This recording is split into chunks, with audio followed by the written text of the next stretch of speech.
चाहे कितना भी कठिन समय हो, कभी घबराना मत, क्योंकि जब तुम्हारी अपनी ताकत, तुम्हारी अपनी बुद्धि और संसार के सारे सहारे पूरी तरह खत्म हो जाते हैं, ठीक उसी क्षण से उस परमपिता परमेश्वर की असीम और दिव्य शक्तियों का असली चमत्कार तुम्हारे जीवन में शुरू होता है।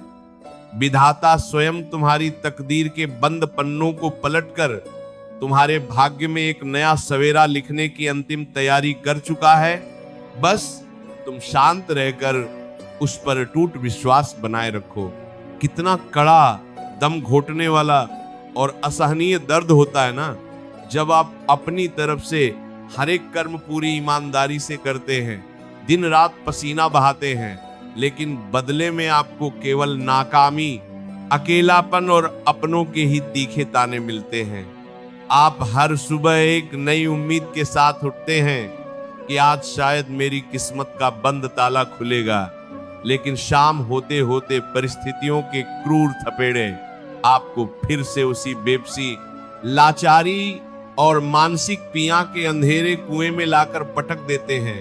वो सीने का भारीपन, वो बंद कमरे में अकेले बैठकर अपनी तकदीर पर रोना और खुद से ये पूछना कि हे प्रभु, क्या मेरे हिस्से में कभी उजाला नहीं होगा?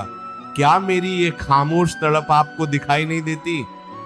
जब आपके सबसे करीबी लोग आपकी लाचारी का तमाशा बनाने लगे, आपकी काबिलियत पर हंसने लगे, तो वह मानसिक घुटन इंसान की आत्मा को अंदर से पूरी तरह खोखला कर देती है। पर सच तो यह है कि समय कभी भी एक करवट पर स्थिर नहीं रहता। ये निरंतर घूमता हुआ एक पहिया है, और जो आज घने अंधकार में है, उसका कल सूर्य की तरह चमकना बिल्कुल निश्चित है। भगवान श्री कृष्ण भगवद गीता के दूसरे अध्याय में स्वयं कहते हैं कि मात्रा स्पर्शास्तु कौन्तेय शीतोष्ण सुख दुखदा आगमा पाइनो जनित्यास्तान स्थितिक्षस्व भारत। अर्थात सुख और दुख का आना जाना ऋतुओं के बदलने के समान है। ये अनित्य हैं, सदा रहने वाले नहीं हैं। इसीलिए संकट के समय घबराओ मत, बल्कि धैर्य पूर्वक आगे बढ़ो। कड़वा सच तो यह है कि तुम आज इसलिए परेशान हो क्योंकि तुम समय की इस छोटी सी परीक्षा में अपना आपा खो रहे हो और विधाता के काम में अपनी सीमित बुद्धि आ रहे हो। ईश्वर तुम्हें इस संघर्ष और एकांत की भट्टी से इसलिए गुजार रहा है ताकि तुम्हारे भीतर का झूठा अहंकार और संसार का व्यर्थ मोह पूरी तरह भस्म हो सके और तुम जान सको कि तुम्हारा रक्षक कोई इंसान नहीं बल्कि स्वयं साक्षात नारायण है।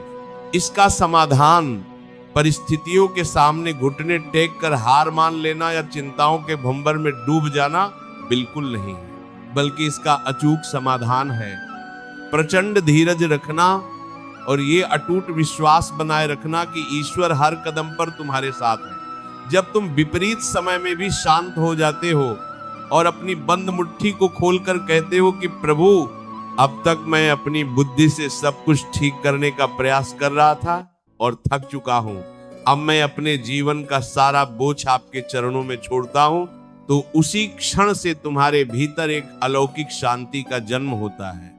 समाधान यह है कि तुम परिस्थितियों के साक्षी बन जाओ, अपनी पूरी निष्ठा से केवल अपना कर्म करो और परिणाम की उस कड़वाहट या उत्सुकता को पूरी तरह से त्याग दो। जब तुम खुद को शून्य करके अपनी लगाम उस द्वारकाधीश के हाथों में सौंप देते हो तो आपका मन एक अनजाने सुकून से भर जाता है। शांत हो जाओ, क्योंकि जब तक तुम्हारे भीतर का कोलाहल शांत नहीं होगा तब तक तुम्हें ईश्वर की वो अदृश्य शक्ति महसूस नहीं होगी जो तुम्हारे जीवन को संवारने में लगी हुई है। चाहे कितना भी कठिन समय हो, ईश्वर हमेशा साथ रहता है। इसी प्रचंड शक्ति और पूर्ण शरणागति के आनंद को गहराई से समझने के लिए हमें पुराणों के उस मर्म स्पर्शी और अलौकिक प्रसंग की ओर चलना होगा, जहां एक भक्त की करुण पुकार और उसके पूर्ण आत्मसमर्पण ने साक्षात नारायण को वैकुंठ छोड़कर नंगे पैर दौड़ने पर मजबूर कर दिया था और भक्त के जीवन का सारा संकट एक पल में समाप्त हो गया था। यह गाथा है श्रीमद् भागवत पुराण के 8वें स्कंध में वर्णित गजेंद्र मोक्ष की। गजेंद्र जो हाथियों का राजा था, अपनी असीमित शारीरिक शक्ति, अपने विशाल परिवार और अपने वैभव के मद में चूर था। वह अपनी रानियों और बच्चों के साथ एक अत्यंत सुंदर सरोवर में जल क्रिया कर रहा था। वह भूल गया था कि संसार में परिस्थितियां कभी भी एक जैसी नहीं रहती। अचानक उस सरोवर की गहराई से एक अत्यंत शक्तिशाली मगरमच्छ निकला और उसने गजेंद्र का पैर अपने जबड़ों में दबोच लिया। गजेंद्र ने अपनी पूरी ताकत लगा दी। वह हाथियों का राजा था, उसकी एक चिंगाड़ से पूरा जंगल कांप जाता था। उसने सोचा कि वह अपने बाहुबल से इस संकट से तुरंत बाहर निकल आएगा और इस कठिन समय को दूर कर लेगा। उसके परिवार के अन्य हाथी, उसकी रानियां और उसके शक्तिशाली पुत्र भी सरोवर के किनारे खड़े होकर उसे बचाने का प्रयास करने लगे। लेकिन मगरमच्छ जल का राजा था, उसकी शक्ति पानी के भीतर लगातार बढ़ती जा रही थी। यह युद्ध कोई 1-2 दिन नहीं तो बल्कि पुराणों के अनुसार हजारों वर्षों तक चलता रहा। धीरे धीरे गजेंद्र की शक्ति क्षीण होने लगी और उसके दिमाग की व्याकुलता चरम पर पहुंच गई। जब अन्य हाथियों और परिवार ने देखा कि गजेंद्र अब कमजोर पड़ रहा है और मगरमच्छ उसे गहरे पानी में खींचता ही जा रहा है, तो एक एक करके उसके सारे सगे संबंधी, उसके मित्र और उसका परिवार उसे उसी मोम्य पर अकेला छोड़कर चले गए। सबने मान लिया कि अब गजेंद्र का अंत निश्चित है। गजेंद्र पूरी तरह अकेला था। पानी उसके मुख तक पहुंचने वाला था। उसका शरीर लहूलुहान हो चुका था और उसकी अपनी सारी शक्ति और बुद्धि शून्य हो चुकी थी। उसने समझ लिया कि संसार का कोई भी बल, कोई भी रिश्ता उसे मौत के इस मुंह से नहीं बचा सकता। उस परम लाचारी और भयंकर कठिन समय के क्षण में गजेंद्र का अहंकार पूरी तरह टूट गया और उसने अपनी ताकत से बचने की जिद को छोड़कर यह विश्वास कर लिया कि ईश्वर उसके साथ है। उसने अपनी सूंड से सरोवर में खिला हुआ एक कमल का फूल तोड़ा, उसे आकाश की ओर उठाया और अपनी आखिरी सांस के साथ पूरी आत्मा से पुकारा, हे नारायण, हे जगत के पालनहार, अब मैं अपनी रक्षा का सारा बोझ आपके चरणों में छोड़ता हूं, मेरी रक्षा करो। वह पुकार शब्दों की नहीं थी, वह पुकार अपनी ताकत को छोड़कर परमेश्वर की शक्ति पर पूर्ण विश्वास करने की थी।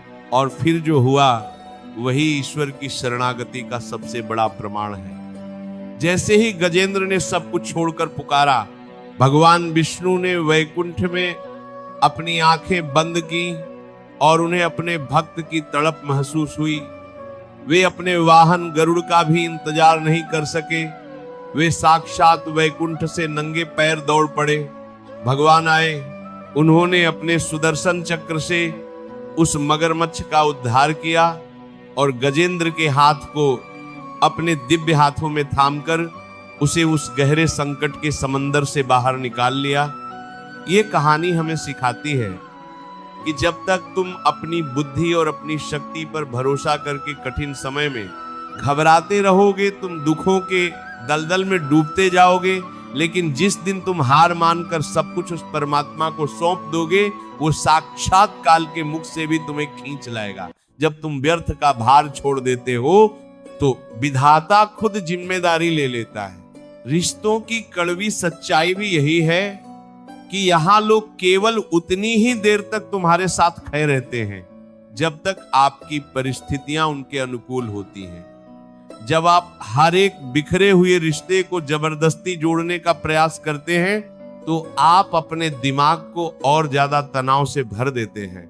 जो रिश्ता बहुत कोशिशों के बाद भी केवल दर्द और मानसिक पीड़ा दे रहा हो, उसे एक मीठी मुस्कुराहट के साथ कृष्ण के भरोसे छोड़ दीजिए। समय का चक्र जब घूमेगा तो वो लोग खुद आपकी असली कीमत समझ जाएंगे। सफलता का रास्ता कभी भी भीड़ भाड़ वाले शोर और घबराहट से होकर नहीं गुजरता।